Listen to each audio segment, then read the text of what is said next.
Queridos, essa noite eu queria que você abrisse a sua Bíblia no livro do profeta Jonas. Nós vamos ler Jonas, capítulo 4, versículos 9 e 10. Aqui é Deus perguntando ao profeta Jonas, presta atenção nisso. Então, perguntou Deus a Jonas: é razoável essa tua ira por causa da planta? E ele respondeu: é razoável a minha ira até a morte. Tornou o Senhor para ele e disse: tens compaixão da planta, que não te custou trabalho, a qual não fizeste crescer, que numa noite nasceu e numa noite pereceu, e eu não hei de ter compaixão da grande cidade de Nínive, em que há mais de 120 mil pessoas, que não sabem discernir entre a mão direita e a mão esquerda, e também muitos animais? Vamos orar. Pai, em nome de Jesus, eu peço que a Tua palavra tenha livre curso no nosso coração. Eu te peço nessa hora uma coisa especial: que os meus irmãos estejam preparados para aquilo que o Senhor chacoalha a nossa vida, para aquilo que o Senhor quer modificar no nosso coração, na nossa mente, porque muitas vezes nós somos, ó Deus, fechados em nós mesmos, dizendo: nós precisamos de uma capacidade maior para nos abrirmos. Eu peço isso para eles agora, em nome de Jesus. Amém, queridos. Amados irmãos, eu aprendi ao longo da vida que eu mesmo necessito de certos choques da verdade de Deus. Eu preciso que o meu pensamento seja chocado constantemente. Por quê? Eu preciso das revelações de Deus. Eu preciso que as revelações novas de Deus choquem o meu pensamento, para que eu não me torne empedrado e presunçoso no meu pretenso saber. E eu descobri cedo na minha vida cristã, queridos, que essa é uma grande bênção de Deus para mim e para todos nós. Que a gente seja chocado com uma mente maior que a nossa. Amém? Uma mente que diz assim: os meus caminhos não são os vossos caminhos, e os meus pensamentos não são os vossos pensamentos, diz o Senhor. Andar com Deus, queridos, exige uma humildade constante, que seja capaz de receber choques constantes de uma verdade superior, que nos ensina, que diz assim: clama a mim e eu responder-te-ei, anunciar-te-ei coisas grandes e ocultas que você ainda não sabe. Quantos dizem amém para ele? Amém. Todos os homens de Deus, ao longo dos tempos, recebiam esses constantes choques da revelação de Deus, que os fazia crescer e fazia passar para o próximo nível. E eu digo para você nessa noite: você que está aqui hoje precisa também disso. Amém? Na vida do profeta Jonas, que a gente acabou de ler, a gente vê isso, um exemplo de como a gente pode cair num sistema de crença cruel, num sistema de crença frio, baseado na lei. Nós vemos que as escrituras, elas podem ser usadas para nos tornar mesquinhos, exclusivistas, com um senso pervertido de superioridade em relação a todo mundo. E esse sistema de crença gera nas pessoas um constante desejo de ver castigo nos outros. A base da nossa vida deixa de ser misericórdia e amor e passa a ser o quê? Passa a ser ira e condenação. Existe algo muito errado em nossas mentes quando a gente tem essas atitudes em nós. E ao longo da minha vida, eu vejo isso na vida de muitos crentes. Muita gente que se chama de Deus tem absorvido esse tipo de mentalidade cruelmente piedosa, vamos dizer assim. Crentes que sentem prazer na morte do ímpio. Enquanto o próprio Deus diz em Ezequiel, capítulo 33, versículo 11, diz-lhes isso: vivo eu, diz o Senhor Jeová, que não tenho prazer na morte do ímpio, mas em que o ímpio se converta do seu caminho e viva. Amém. Agora veja como que Deus choca a mente comum dos crentes. Muitos crentes sentem um prazer mórbido na punição dos ímpios. E creem que os crentes merecem preservação e vida longa. Mas Deus diz duas coisas, no entanto, que chocam esse estado mental doentio de muitos crentes. Ele diz assim numa escritura: eu não tenho prazer na morte do ímpio. Ezequiel 33, 11. Mas Deus diz em outra escritura, em Salmo 116, versículo 5, 15, Deus diz assim: preciosa é aos olhos do Senhor a morte dos seus santos. E aí você fica meio chocado com Deus, não fala? Fala sério. Como Deus choca a cabeça da gente. Deus não tem prazer na morte do ímpio, mas tem prazer na morte dos seus filhos. É um choque. Como é que é isso, pastor? A explicação rápida é a seguinte, sem teologizar muito: morrer num estado de impiedade é muito mal. Vocês estão entendendo isso? Mas morrer num estado de santidade é uma bênção. Amém. Aos olhos de Deus.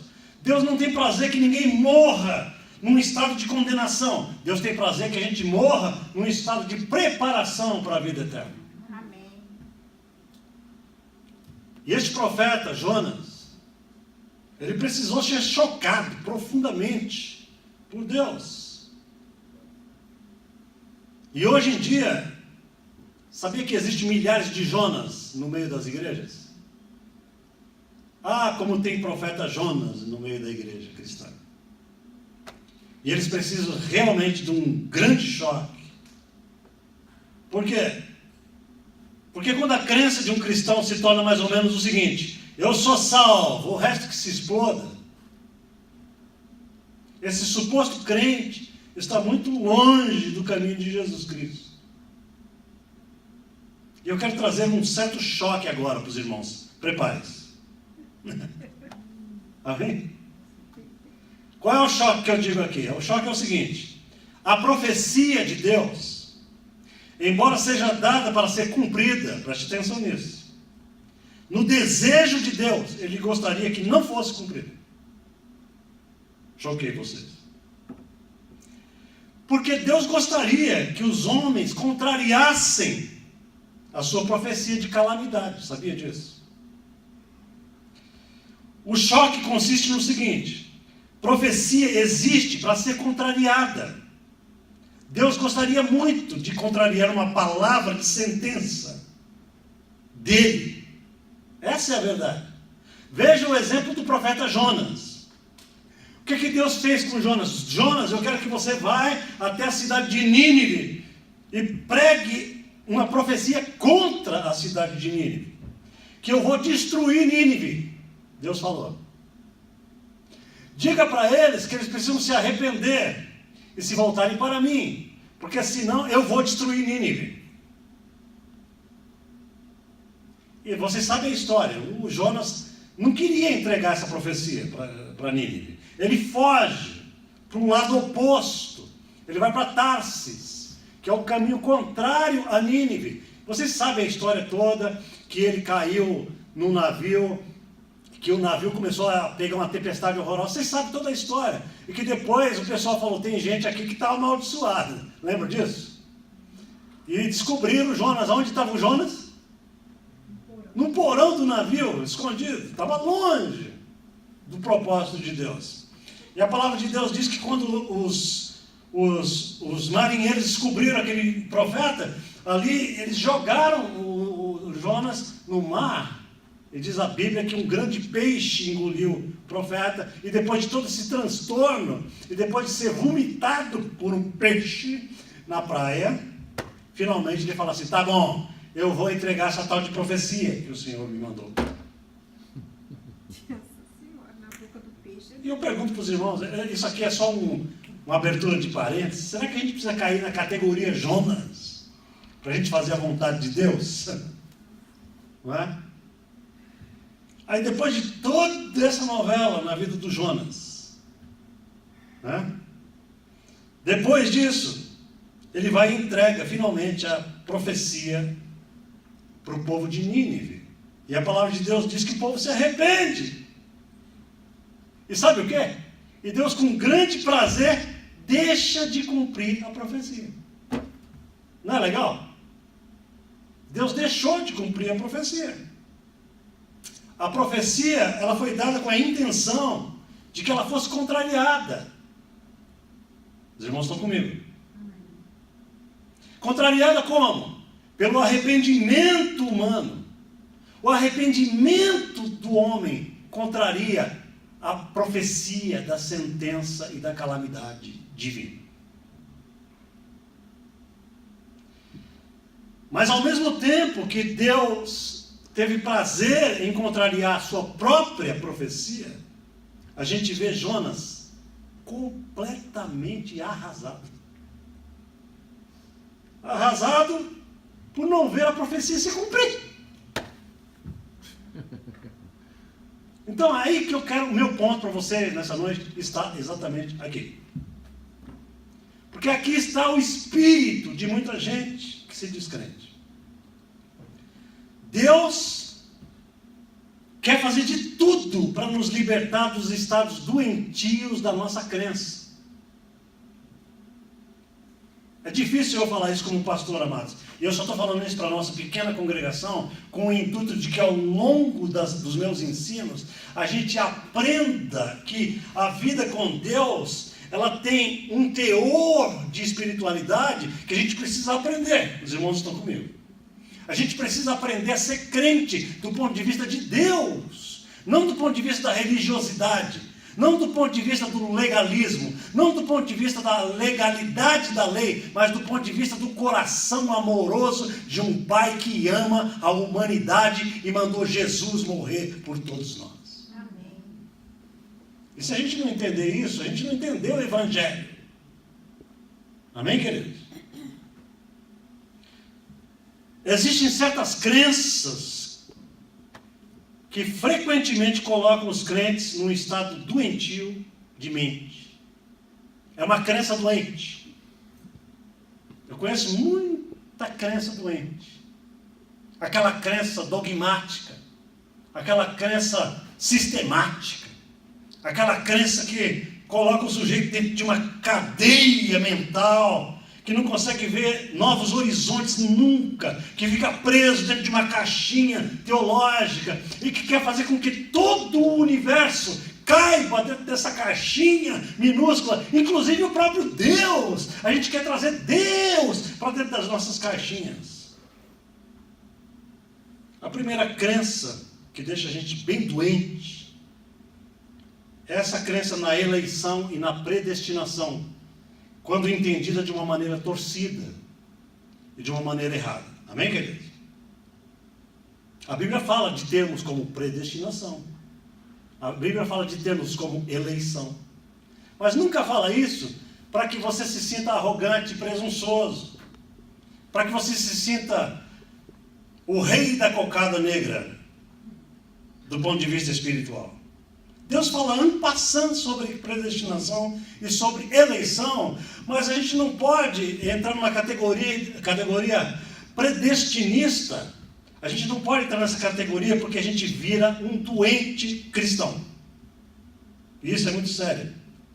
Milhares de pessoas se tornam pervertidamente arrogantes ao se considerarem eleitas e predestinadas em face de um restante de pessoas condenadas e danadas ao inferno. Pode acreditar no que eu estou falando. E o evangelismo para esse tipo de gente não é aquele sentimento de amor ensinando a obra de Jesus Cristo, da redenção de Jesus. O evangelismo para esse tipo de gente é apenas a exposição de uma doutrina arrogante, que tem a intenção de trazer outros arrogantes, eleitos, ao mesmo curral de privilegiados. É duro o que eu estou falando nessa noite. E como eu tenho visto isso ao longo da minha vida cristã. E nessa linha de raciocínio, outra crença doentia é a falta de compreensão sobre profecia e sobre escatologia, por exemplo. Todo mundo sabe o que significa escatologia? Escatologia é a doutrina sobre as profecias nos últimos tempos. O que acontecerá nos últimos tempos? Isso se chama escatologia. Para quem não sabia, escatologia não é uma comida italiana que a gente compra no mercado. Então a mente da maioria entende assim. Presta atenção como a mente da maioria entende. Vê se não é verdade. A maioria entende assim, que o que está escrito está selado. Portanto, não importa o que a gente faça, a calamidade virá de todo jeito. Num certo sentido, isso é verdade. Eu vou explicar direitinho para os irmãos.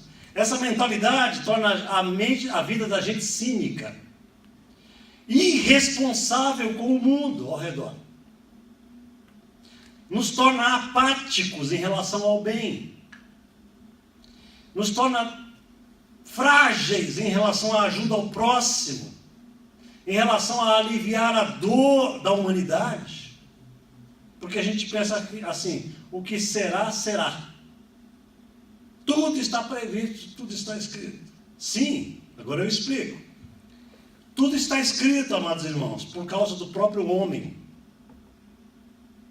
Por causa da humanidade, por causa do próprio homem, as coisas vão se tornando cada vez mais caóticas com o passar do tempo.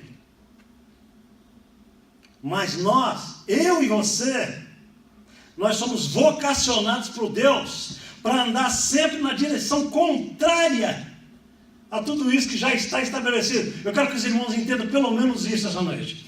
Eu e você, como cristãos, como filhos de Deus, como eleitos do Senhor, nós somos chamados, vocacionados para andar na maré contrária a esse fluxo que vai na direção da calamidade mundial. Nós não somos chamados para dizer assim, é verdade, tudo já está estabelecido, portanto vamos fazer com que isso se apresse, para que a vinda de Jesus seja mais breve. Isso é a coisa mais terrível que um crente pode pensar, e tem muita gente que pensa assim. Nós devemos ter um cuidado enorme para que o nosso sistema de crença não nos coloque numa caixinha de presunção, de arrogância religiosa, de orgulho, de superioridade maldosa, e tudo isso em nome de Jesus. Por isso que Deus se vê levado a trazer choques à nossa mentalidade constantemente, porque senão a gente cai nesse tipo de coisa. Ele sabe muito bem, queridos, que as verdades dele, de Deus, podem ser torcidas no nosso entendimento. Amém? Eu mesmo, na minha vida, além de apreciar os choques que Deus me dá ao longo da minha vida, que Deus me choca muito. Amém? O Bill Johnson falou uma frase seguinte uma vez: Deus não tem problema nenhum com as escrituras, mas ele diz assim, Deus não tem problema nenhum com o nosso entendimento das escrituras, de mudar o nosso entendimento das escrituras. E é verdade. Deus não tem problema de mudar o teu entendimento das escrituras, a qualquer momento. Porque geralmente, quando a gente está entendendo a escritura totalmente errado, a gente precisa desse choque divino. Amém, queridos? Qual é o meu objetivo? O meu objetivo é ensinar a igreja a pensar fora das caixas da religião. Esse é o meu objetivo com vocês. Eu tenho esse desejo. Ensinar vocês a se permitirem sacudir por Deus. Aleluia. Aleluia. Eu gostei do aleluia de vocês. Permitam-se sacudir por Deus. Fala assim para Deus, Deus, de vez em quando me dá uns, como diz no Ceará, um saculejo. Porque eu preciso desse saculejar de Deus. Eu mesmo já caí em categorias que eu estava pensando estaticamente em Deus. Ei, menino, você precisa abrir esse negócio. E eu falei, glória a Deus por esse teu, né, por esse teu tranco na minha vida. Amém, queridos? Eu terminaria fazendo um sumário daquilo que eu quis dizer para vocês aqui. Primeira coisa que a gente tem que pensar é o seguinte: entenda, amados irmãos, que embora Deus estabeleceu um dia de juízo, o seu maior desejo é que todos se salvem, sem exceção. Amém. Então veja o quadro. Está estabelecido. O juízo virá, como estava estabelecido com Nínive. Mas o coração de Deus não é aquele coração que está contando os minutos para esmagar a gente no inferno. Vocês estão entendendo isso? Amém. Deus não fica assim. Não vejo a hora de pegar esse povo e torrar na frigideira quente. Você sabe que tem crente que tem essa sensação? Deus não tem desejo nenhum nisso, cara. Deus não tem prazer na morte do ímpio, diz a palavra de Deus. Deus não tem prazer que as pessoas vão passar uma eternidade sofrendo, horrorosa, longe dele. Deus, eu sabia que vocês iam levar isso um dia. Esse Deus não é o meu Deus. Esse Deus é pior que Satanás. Vocês estão entendendo o que eu estou falando? É muito sério o que eu estou falando para os irmãos. E quando a gente tem essa teologia, a gente se torna sarcástico, a gente se torna amargo, a gente se torna um Jonas, porque se você prestou bem atenção no texto inicial, Deus fez uma pergunta para o Jonas. Porque quando o Jonas viu que todo mundo se converteu, ele ficou horrorizado, ele queria morrer. Eu não quero mais viver. E Deus falou, ei cara, o que está acontecendo com você? Deus fez uma planta crescer para ele dormir embaixo, depressivo, porque o povo se converteu, cara. Eu tenho a impressão, amados irmãos, que tem gente que se viste o mundo inteiro se convertendo. Hoje fala assim, meu Deus do céu, eu estava esperando tanto que esse povo fosse para o inferno. E o Senhor me faz isso. Converte toda essa gente que vai morar comigo no céu. Vocês estão dando risada, mas é bem isso. Não é assim? A gente tem ódio do mundo, a gente não ama o mundo. A palavra de Deus diz, porque Deus amou o mundo de tal maneira que deu o seu Filho unigênito, para que todo aquele que nele crê não pereça, mas tenha vida eterna. Amém. Sabe o que significa isso? Que isso deve encher o nosso coração com a mesma sensação. Nós temos que olhar para o mundo e falar, Deus, tem misericórdia desse povo que é tão odiado pelos crentes, pelos Jonas do cristianismo. Vocês estão entendendo? A gente olha para a televisão e fala assim, essa fulana que morreu, ela merecia a morte. Olha o que ela está pregando. Gente, esse espírito de Jonas não pode estar num crente. Vocês estão entendendo, igreja? Você nunca deve olhar para a vida de um ímpio, por mais ímpio que ele seja, e sentenciar ele, porque você foi tirado do inferno por grande misericórdia de Deus. Amém.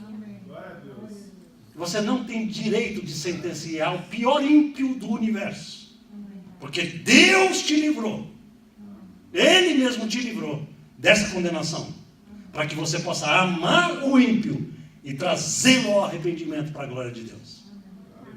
Eu não admito crente irado, crente sentenciador, crente apontador de dedo, crente que põe julgo sobre a vida dos outros. Aleluia, pastor. Aleluia. Aleluia. Aleluia. Então, queridos, saibam disso, que Deus estabeleceu um dia de juízo, é verdade. Eu não estou negando a palavra de Deus. Um dia haverá juízo mesmo. Um dia haverá um trono branco e Deus vai julgar cada um, não se engane. Mas eu também misturo essa gloriosa verdade com uma outra verdade suprema, que Deus é amor. Amém. A palavra não diz assim, Deus é juízo. Deus é amor. Enquanto Ele for amor, Ele fará de tudo, porque Ele já fez de tudo, para livrar todos dessa punição que Ele não quer para ninguém. Eu também não quero para ninguém essa desgraça. Sabe o que eu quero para cada um de vocês? Que vocês tenham paz e vida eterna na presença de um Pai amoroso, que já deu Jesus naquela cruz e sangrou para que você não tenha esse destino. Aleluia. E se você não vai ter esse destino, não sentencie ninguém a este destino. A palavra de Deus diz em 1 Timóteo, capítulo 2, versículos 3 e 4. Guarde essa palavra, amados irmãos. É uma palavra poderosa, poderosa, poderosa. 1 Timóteo, capítulo 2, versículos 3 e 4, diz assim: porque isto é bom e agradável diante de Deus, nosso Salvador. Deus nosso o quê? Salvador. Deus nosso Salvador. Deus não é o nosso sentenciador. Deus é o meu Salvador. Amém. O que é bom e agradável diante desse Deus Salvador? É que Ele quer que todos os homens se salvem e venham ao conhecimento da verdade. Deus quer isso. Deus quer que o macumbeiro seja salvo, que a prostituta seja salvo, que o homossexual seja salvo, que o drogado seja salvo, que o pervertido seja salvo, que o político seja salvo e que o evangélico seja salvo. Amém. Até o evangélico. Aleluia. Segunda coisa, preste atenção que são 3 coisas que eu quero que você guarde essa noite. Segundo, desenvolva no seu coração um amor grato a Deus por lhe ter revelado a salvação, mas jamais permita um sentimento de presunção, como se você fosse especial em você mesmo. Jamais enxergue um mundo caído com esse desejo perverso de punição e juízo. Deus não te ama porque você é amável. Deus te ama porque Ele é amor. Aleluia. Terceiro e último. Saiba que apesar de que o mundo caminha acelerado para um caos futuro, você e eu somos vocacionados para melhorarmos o mundo até o dia final, em nome de Jesus.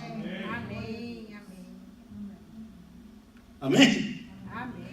O mundo vai de mal a pior. Eu vejo isso todos os dias na televisão, nos jornais. Mas nós somos como passarinhos que querem apagar um incêndio na floresta, levando uma gotinha de água no bico. Este é o Espírito que Deus quer ver em nós. Enquanto eu tiver uma gotinha no bico, Deus está falando assim: você está fazendo a minha vontade. Mesmo que essa gotinha não consiga apagar mais esse incêndio, essa gotinha, para mim, é tudo que eu quero na tua boca. Nunca desanime de fazer a vontade de Deus. Nunca desanime de andar segundo o propósito de Deus. Não deixe o seu amor esfriar por causa da iniquidade que aumenta a cada dia. Porque apesar da profecia dizer, porque nos últimos tempos, por causa da iniquidade de muitos, o amor de muitos esfriará, você contraria essa profecia dizendo: não, aqui eu vou contrariar isso. Aleluia. Glória a Deus. Pode ser que muitos se esfriem, mas eu, Senhor, quero esquentar. Contrarie a profecia. Choque a profecia. Fala assim: Deus, eu estou aqui para contrariar a tua profecia para o bem. Que eu não seja esses. Aleluia. Os irmãos entenderam esse choque. Amém, amados? Amém. E quando você desenvolve isso, aí você desenvolve o Espírito de Jesus em você. Glória a Deus. De Jesus. Porque você olha para a vida de Jesus Cristo, você nunca vê Jesus um Jesus fatalista. Você não vê Jesus fatalista. Aquele Jesus que fala assim, rapaz, as coisas vão se tornando cada vez piores. Vamos fazer o seguinte, vamos abandonar tudo e todos. Deus nunca fez isso. Nunca fez isso. Enquanto o mundo se torna cada dia pior, faça o seguinte, dentro da sua própria casa, faça esse lar ficar melhor a cada dia. Faça o seu trabalho melhorar a cada dia. Aumente a chama da esperança, mesmo que o terror se aproxime acelerado. Diga, não, existe um dia, a palavra de Deus diz, que a glória do Senhor encherá essa terra, como as águas cobrem todo o mar. Eu creio na nova terra, eu creio na nova Jerusalém. Eu creio que haverá um dia em que Deus enxugará dos nossos olhos toda lágrima.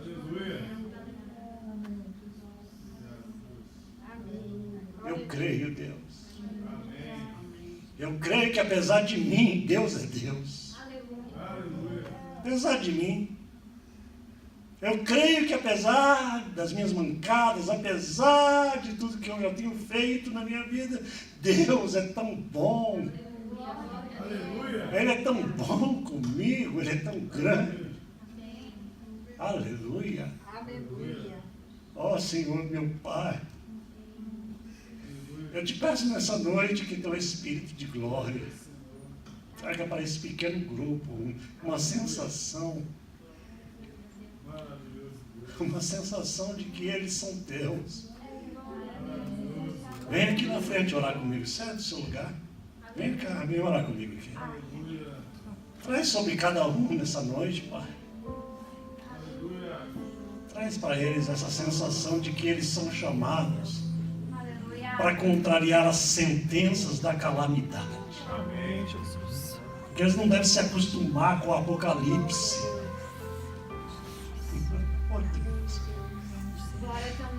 Oh Deus, eles não devem se acostumar com o Apocalipse. Jesus. Eles não devem, Senhor, andar como abraçadores de uma era calamitosa. Enquanto as pessoas se perdem, enquanto o mundo se perverte, enquanto os pais abandonam filhos, enquanto ninguém tem mais respeito por ninguém, nós, Senhor, nós precisamos continuar firmes no teu caminho, olhando para a verdade, olhando para o teu caminho em nossas vidas. Oh Deus,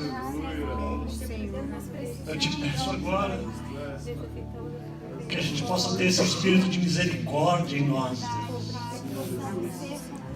Grande misericórdia dessa humanidade, milhões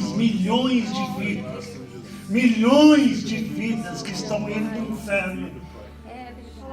Oh Deus querido, não nos deixe ser perversos na nossa atitude. Não nos deixe, Senhor, sentenciar ninguém. Não nos deixe sentenciar o pior homem desse planeta. Que isso seja feito pelo Senhor. Tu és o único juiz. Tu és o único Deus. Ajuda-nos a sermos instrumentos de salvação e não de condenação, meu Deus. Que essa igreja tenha o Espírito da graça plantada no coração. Eu posso ter meia dúzia comigo, Senhor, mas eles vão aprender a tua graça. Eles vão aprender o teu caminho. Eles não vão ser perversos na sua religiosidade. Amém, Deus.